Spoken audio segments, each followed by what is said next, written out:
কৃষক বুলি সমাজতো মূল্য নিদিয়ে বিয়া পাতিবলৈ ছোৱালী নাপায় কৃষকে ভালকে কওক অইল ইণ্ডিয়া লিমিটেডৰ ৰয়েলিটি 3000 পাওঁহে কণীৰ নামত অসমৰ পৰা ওলাই যায় 1500 বুলি এইটো আমাৰ অৱস্থা বহুতে খাই বাহুবলী কণী ক্লেইম কৰিব নালাগে এইটো ৰিভলিউচনৰ ব্ৰেইন চাইড ময়ো এগৰাকী মানে মেইন গৰাকী মই বুলি ধৰিম মোৰ ঘৰৰ ড্ৰয়িং ৰুমতে প্লেনিং দিছে তিনচুকীয়া ডিব্ৰুগড় জিলায় 3.5 লাখ কণী ডেইলি খায় 32 লাখ কণী আমদানি কৰিব লগা হয় ডেইলি আৰু 1500 কোটি টকা আমাৰ পৰা ধনৰ জাতীয় পুঁজিৰ বহিগমন হয় আৰু 35 লাখ লিটাৰ গাখীৰ আমদানি কৰিব লাগে আৰু 5 লাখ মেট্ৰিক টন মাছ আমদানি কৰিব লাগে মাংস বাদে গাহৰিৰ মাংসৰ নামত বজাৰ উত্তৰ পূৰ্বাঞ্চলৰ 7500 কোটি টকা পাঞ্জাবৰ পৰা ৰেকৰ্ড অহা সিন্ডিকেট ভালকে নোপোৱাৰ কাৰণে কৃষি মন্ত্ৰীয়ে যে বন্ধ কৰি দিলে বেমাৰ চেমাৰ বুলি এইবোৰ এটা সাংঘাতিক ষড়যন্ত্ৰৰ ফল আজিলৈকে চৰকাৰে যিমান কৰিছে ভোট কেন্দ্ৰিক পৰিৱৰ্তন ভোট কেনেকে পাব লাগে বেনিফিচিয়াৰী কেনেকে বনাব লাগে উৎপাদনশীলতা শেষ কৰি দিছে চ্যালেঞ্জ কৰিছিল মুখ্যমন্ত্ৰী ভাল মানে আপুনি শ্ৰেষ্ঠ মুখ্যমন্ত্ৰী বুলি কম পাঁচটা কথাত আপুনি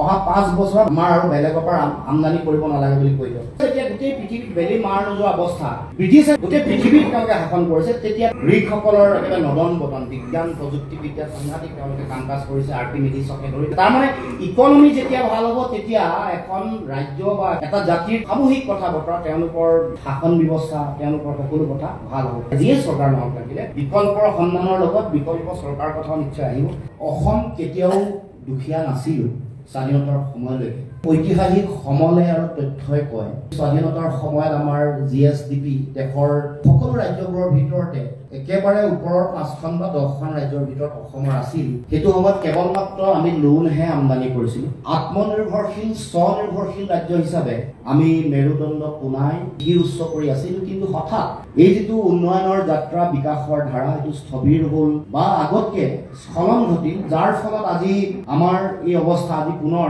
বিকাশৰ বিকল্প পথৰ আমি সন্ধান কৰিব লগা হৈছে আমাৰ প্ৰাকৃতিক সম্পদৰে ভৰপূৰ এখন ৰাজ্য য'ত পেট্ৰলিয়াম চাহ শিল্প বাঁহ বেত কাঠ কয়লা ৰবৰ আৰু আন বিভিন্ন প্ৰাকৃতিক সম্পদ এইবোৰে পৰিপূৰ্ণ এখন ৰাজ্য 1901 চনত পেট্ৰলিয়ামৰ খনন আৰু উৎপাদন আৰম্ভ হোৱা এখন অসম য'ত এছিয়াৰ প্ৰথমটো শোধনাগাৰ ডিগবৈত আৰম্ভ কৰিছিল আৰু 1970 চনলৈকে দেশৰ মুঠ উৎপাদনৰ 50% পেট্ৰলিয়ামৰ উৎপাদন আমি অসমে কৰিছিল পেট্ৰলিয়াম মন্ত্ৰী হৰদীপ সিং পুৰীয়ে দিয়া তথ্য মতে 2023 চনৰ 4 ডিচেম্বৰ কৈছে যে অসমত আমি এতিয়াও পেট্ৰলিয়াম 14% উৎপাদন কৰি আছো দেশৰ ভিতৰতে গেছ দেশৰ ভিতৰতে 10% উৎপাদন কৰি আছো আৰু আজিও চাহপাত দেশৰ ভিতৰতে 50%তকৈ বেছি উৎপাদন কৰো পেট্ৰলিয়াম 70 চনলৈকে 50% আমাৰ প্ৰডাকচন কেপাচিটি আছিলে যদিও ৰিফাইনিং কৰিবৰ কাৰণে আমি যুঁজিব লগা হ'ল মৰিলে মানুহ ইকনমিকেলি ভাইবল এটা ৰিফাইনাৰী হ'বলে 9 মিলিয়ন মেট্ৰিক টন উৎপাদন ক্ষমতা লাগে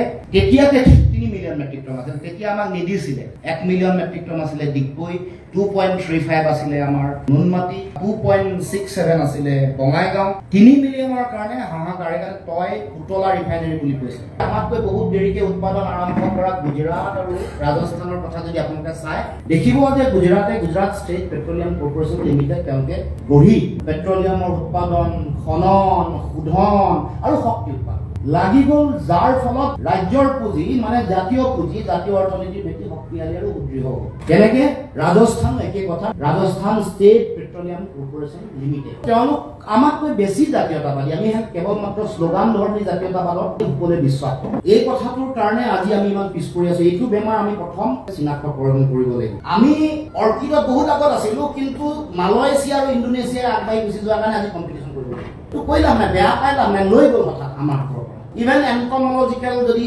ৰিচাৰ্চ বিদেশৰ মানে আমাৰ বিশ্ববিদ্যালয়লৈ বেলেগ নাহে কিছুমান কথাৰ কাৰণে আহে গৱেষণা ক'ত কৰিব পখিলা আটাইতকৈ বেছি আমাৰ ইয়াত আছে গৱেষণা কৰিবলৈ ইয়ালৈ আহিবলৈ জেগাটো দিব নোৱাৰিম আটাইতকৈ বেছি ইনচেক্ট ইয়াত আছে আটাইতকৈ বেছি স্পাইডাৰ তাৰমানে মকৰা আটাইতকৈ বেছি ইয়াতে আছে গৱেষণা কৰিবলৈ যদি আহে আমেৰিকা আৰু ইউৰোপৰ পৰা তালে কৰিব লাগিব তেওঁলোকে আহিলেহে আমি ধনী হ'ম বা নতুন এটা ক্ষেত্ৰ উন্মোচিত হ'ব ভাস্কৰে ক'বৰ দৰে আমাৰ চকুলো ব্ৰহ্মপুত্ৰ কোনদিনাখন আমাৰ সম্পদ হ'ব পানী যিকেইটা সম্পদ আমাৰ আছে এইকেইটা কেনেকৈ সৎব্যৱহাৰ কৰিম আৰু তাৰ কাৰণে পৰিকল্পনা কেনেকুৱা হোৱা উচিত সেইটো আমাৰ ভাবো যে মূল নীতি হোৱা উচিত এতিয়া আমি পিছ পৰি আছো চাব যে নীতি আয়োগে দিয়া তেওঁলোকৰ সাষ্টেইনেবল ডেভেলপমেণ্টৰ যিখন গ'ল বুলি তেওঁলোকৰ 23 আৰু 24ৰ সাৰ্ভে প্ৰকাশ হৈছে তাত কৈছে আমি দেশৰ দৰিদ্ৰতাৰ ভিতৰত 10 নম্বৰ ৰেংক আৰু দেশৰ যিটো ভোকাতুৰৰ হাংগাৰৰ যিটো সূচাংক তাত 22 নম্বৰত আছো স্বাস্থ্যত 25 শিক্ষাত 25 নম্বৰ পৰিষ্কাৰ খোৱা পানীত 22 নম্বৰ আৰু কৰ্মসংস্থাপনত 23 নম্বৰ এয়া আমাৰ অৱস্থা।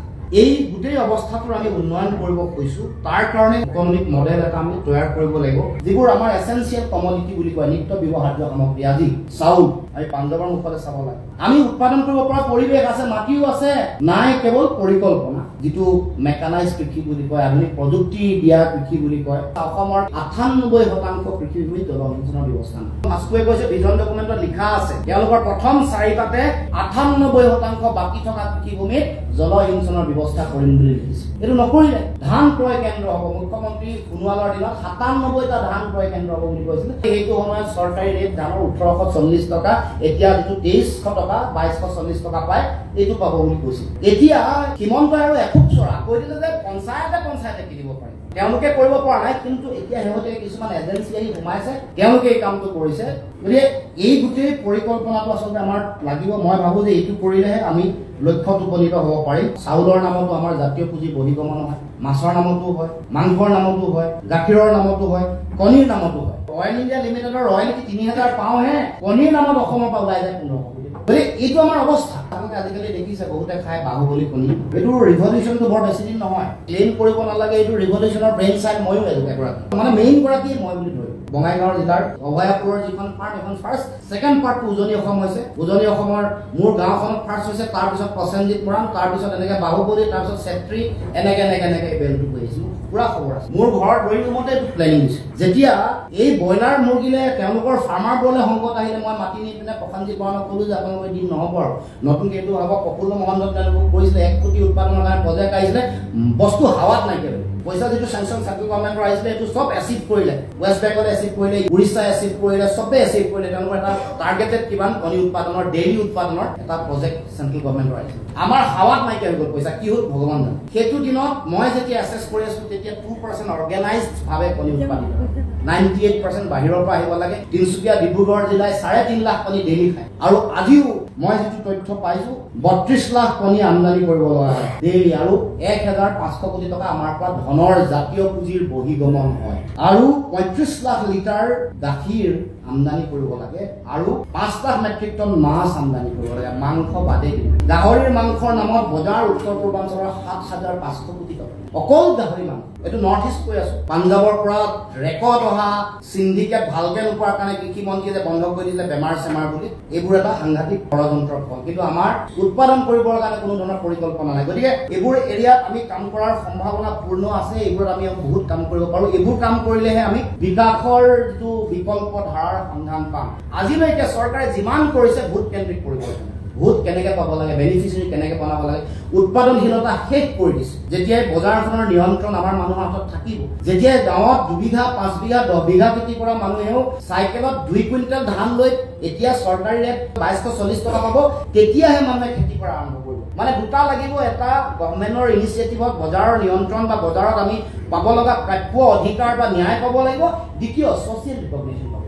আজি কৃষি কৰা মানুহৰ এটা সামাজিক সংকট, কৃষক বুলি সমাজতো এইটো মূল্য নিদিয়ে। গতিকে এই কথা বতৰাবোৰ আমি চাব লাগিব। সামাজিক মূল্য মানে বিয়া পাতিবলৈ ছোৱালী নাপায় কৃষকে, ভাল কৃষকসকলে। মানুহক উৎসাহিত কৰিব লাগিব। এইটো কোনে উৎসাহিত কৰিব? চৰকাৰী যন্ত্ৰই কৰিব লাগিব, পৰিকল্পনা লাগিব। মানে মই সেইকাৰণে কৈছোঁ, চেলেঞ্জ কৰিছিলোঁ মুখ্যমন্ত্ৰীক, ভাল মানে আপুনি শ্ৰেষ্ঠ মুখ্যমন্ত্ৰী বুলি ক'ম, 5টা কথাত আপুনি অহা 5 বছৰত উৎপাদনশীল আমাৰ আৰু বেলেগৰ পৰা আমদানি কৰিব নালাগে বুলি কৈ দিয়ক। এই যে আমাৰ বাহুবলী আকাশজ্যোতি গগৈ প্ৰথম আৰম্ভ কৰোঁতে তেওঁলোকে গৰুৰ কাম কৰিব আৰম্ভ কৰিছে। ময়ে বুজালো যে গৰু আপুনি নোৱাৰিব, কাৰণ আমাৰ গৰু গোটেই কথাটোত আমাৰ মানুহ অভ্যস্ত নহয়, এইটো কাম কৰক। এনেকৈ বুলি দিল্লীত বুজাওঁতে তেওঁৰ ভায়েকক আনকি ট্ৰেইনিং ল'বলৈ অষ্ট্ৰেলিয়াতে পঠায়ো ঘূৰিও আহিলে। মোৰ মটিভেশ্যনৰ পিছত আকাশজ্যোতি গগৈয়ে এই বাহুবলী আৰম্ভ কৰে। গ্ৰীচে গোটেই পৃথিৱী যেতিয়া শাসন কৰি, মানে আলেকজেণ্ডাৰ আহি ভাৰতবৰ্ষৰ ওচৰত পাইছিলেহি, তেতিয়া গ্ৰীকসকলৰ একেবাৰে নদন বদন, বিজ্ঞান প্ৰযুক্তিবিদ্যাত সাংঘাতিক তেওঁলোকে কাম কাজ কৰিছে, আৰ্কিমিডিছকে ধৰি বিভিন্ন মানুহ।